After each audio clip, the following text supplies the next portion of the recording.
Starcraft.org presents Starcraft Amateur Hour, featuring your hosts, Negative Suns, that's me. and I am Gunsakimbo, and we are now part of the Starcraft.org team. And we're very happy. Yeah, it's really awesome. I'm really, really excited to be part of this.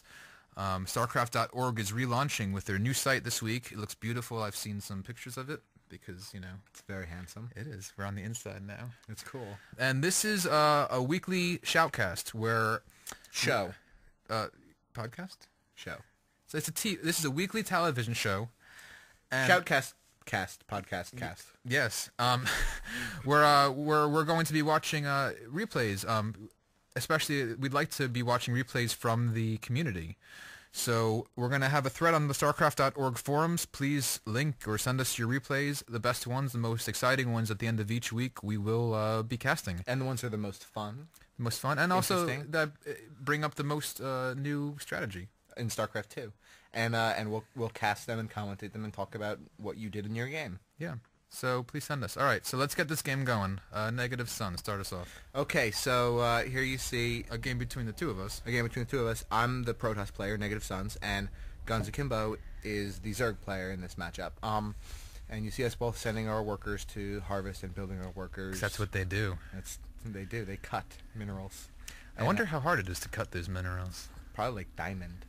You think? I think it's like cutting diamond. They probably have strong teeth. The Protoss use hairspray to cut their minerals. Yeah, it's purple hairspray. Really? I have a purple hairspray. Yeah, probes. When they're not cutting minerals, they work in Protoss hair salons. But yeah, so the Overlord scouting across the map. This is a two-player map. It reminds me a lot of Destination. Yeah, I do call this map Destination. What we just saw here was me attempting for no reason the whole StarCraft 1 pop an extra drone out strategy, which I really don't think has almost any effect in StarCraft 2. But if you differ, let us know. And you know, this map doesn't have any. It is not in the same layout of Destination at all. No, but it has similar traits. The same spirit. Yeah, no, it does. It's a two-player map. You have really one way of getting in, which is kind of it's right down here. This is where everyone meets up. Yeah. There also is that whole rock area, but I haven't really seen that used yet. I haven't used that yet, really. So we have the spawning pool going down and the gateway going down for the Protoss player. That's me. And a surprise. That's a probe present. That's a gift. It's a probe present for the Zerg. It's very nice of you. Cuts minerals, does hair, and leaves presents. And harasses spawning pools. And dies. How do you know? I don't know. This game is like a surprise to me, but I feel like I've been here before. Yeah. So let's talk about this. So what I'm doing here is planting a pylon. I like to think of it as Manor Pylon 2.0 because it doesn't just block minerals harvesting. It actually can win you the game because of the new warp-in mechanic that Protoss has, and I've been using it to really effectively. Yeah, you're now ranked in Platinum League. Yeah, I know, and I don't deserve to be there. Oh, come on, you deserve it. Yeah. Just because your dad says you're not good doesn't mean you're not good. But Dad's fists don't count in StarCraft 2. But no, the proxy pylon is just so low risk. The 100 minerals that it costs to build the pylon, for the potential reward you could have.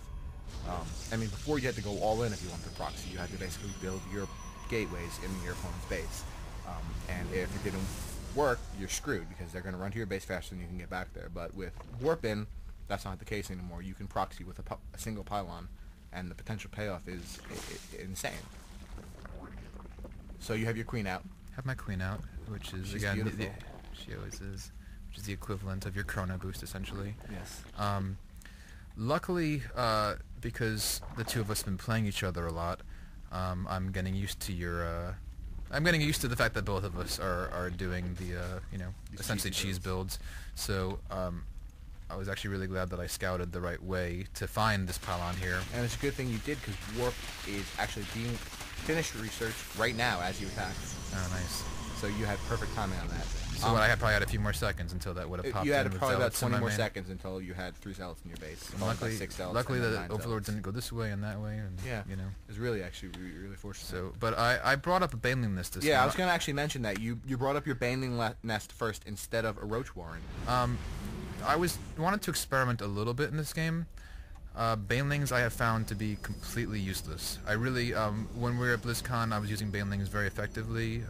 For some reason, I don't know if they've been nerfed since then. It feels like it. But I wanted to just try again. You know, give him a second chance. Say, come on over, friend. I know we had some hard times, but let's do this. Okay, so, and because I saw those Zerglings attack my pylon, I knew he had them, and I knew the numbers that he had, and I warped in Zealots as fast as I could. And that's the great thing about Zealots, about warping, is that you can make Zealots faster than a Zerg player can make their Zerglings, which is insane. Yeah, it's kind of sick. And here, the beautiful. It's like, I wish you could have those in your room to light things up. Yeah, like lamps. Like lava lamps. Baneling lamps. And so here come 2 Banelings down, hoping to harass this probe line. And they do like a really good job. Yeah, that was honestly the most effective I've ever seen a Baneling or used a Baneling. And I'm thinking Banelings might be for worker harass. Because I don't know what else they can do really good, at least not against Protoss. Yeah, well, I mean, they're not good against Terran either, because Terran is, you know, much more of a ranged race, and you know, when I use them against Protoss every time, they take the shields down a bit, but not enough to really seem worth the investment. So now you have your Roaches, your Roach Warren, and your Nidus Canal. Nidus Canal is building, because you know what? Sometimes a man has to have cheese to counter cheese. Counter cheese against cheese, and it'll be a delicious cheesy soup. And I'm building my. You're also researching Burrow, and I'm building my robotics facility. Now, why? What is that doing for you? Okay, well, I don't want to ruin all the surprises, but the robotics facility lets me build my warp prism. Oh. Which, as you can see on the production overlay, great features of Starcraft 2 replays. And there they go in the hole. In the beautiful hole. I want to look at the hole later, but let's see what happens here first. Well, don't worry, you guys. We'll give you like a good a good look at the 3 or 4 hole. minutes straight of hole. Yeah, what we did. Yeah, I guess we just don't have to explain this. You'll see what's happening here. Exactly what's happening. What we actually did discover, we were doing some 2v2 matches earlier today. And what we did discover is that these cheese things, these warp pylons and these Nidus worms, Nidus canals, actually work incredibly well for team play. Because and I do want to make one comment actually about what's happening here, is that I didn't have detection, so I just now my observer pops out, and so I can see your burrowed roaches. Yes. But had you researched the move while burrowed, it would be a move different while story. burrowed upgrade, they would have been able to move while burrowed. Yeah. Anyways, back to my point. Okay, go ahead. Jeez, You can say whatever you want. I'll listen. Cool.